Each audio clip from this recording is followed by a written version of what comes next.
Okay, all right, we'll move it. But ghost stories, hospitals haunted.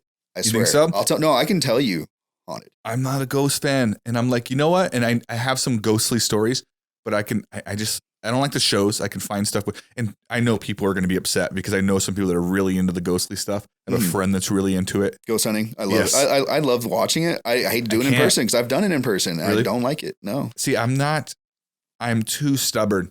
So like there could literally be a real ghost and my brain would go like, oh, there's like probably someone messing with me. Like I just don't allow myself. You try to think it over. Like, oh no, there's a reason for that.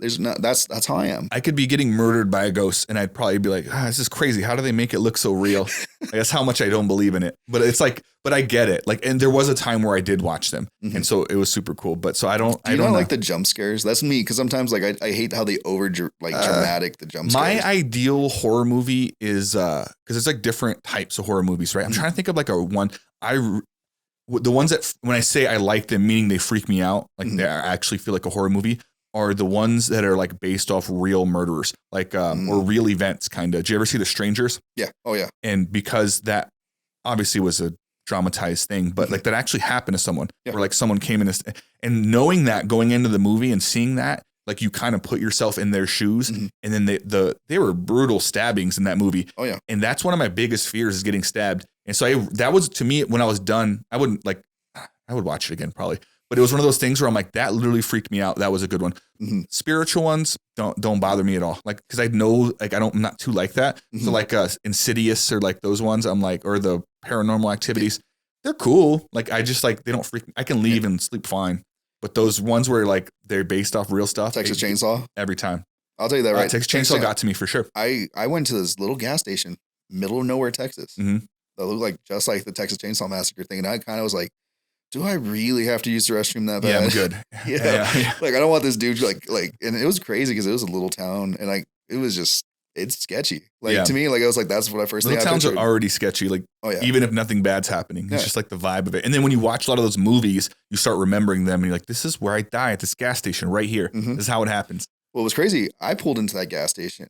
And probably like there's this black guy that pulled into the gas station too, and we park at the pumps. You know, it was cool. We look at each other, give each other the head nod. Yeah, we're cool.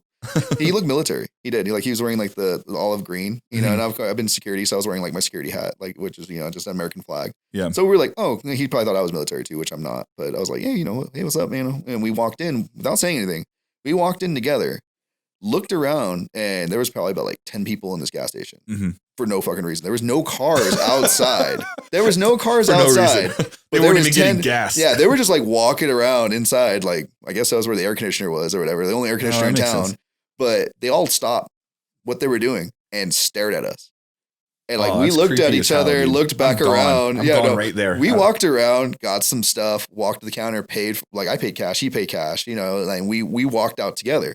It was kind of like, oh, you know what, we need to do this together. Kind of like it was kind of like we thought it. It was like a moment where you're like, all right, you got me. Yeah. And then as soon as we left, like we gave each other a head nod again, and we went separate ways because we're literally going he was going the way I came, I was going the way he came, and just separate ways. And it was just like.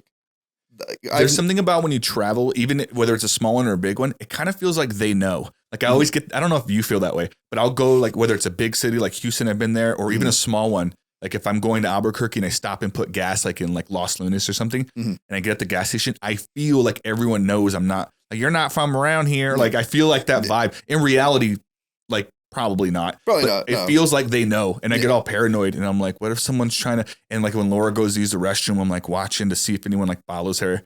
Again, too much movies probably. No, but sometimes like, I mean, I hate to say it, sometimes you have to be that way. Yeah. And movies have taught us anything, like, because I was in film industry, you know, and I made a lot of horror movies. Like I got it like in like that was for like your hospital stories are making more sense now. It really does. Unfortunately, guys, this is Bobby, and Bobby here has a debilitating disease known only as cotton insides. And for one subscribe, for going down below and hitting that subscribe button, you can give Bobby here his first real heart. Do you have a real heart? Well, then hit subscribe.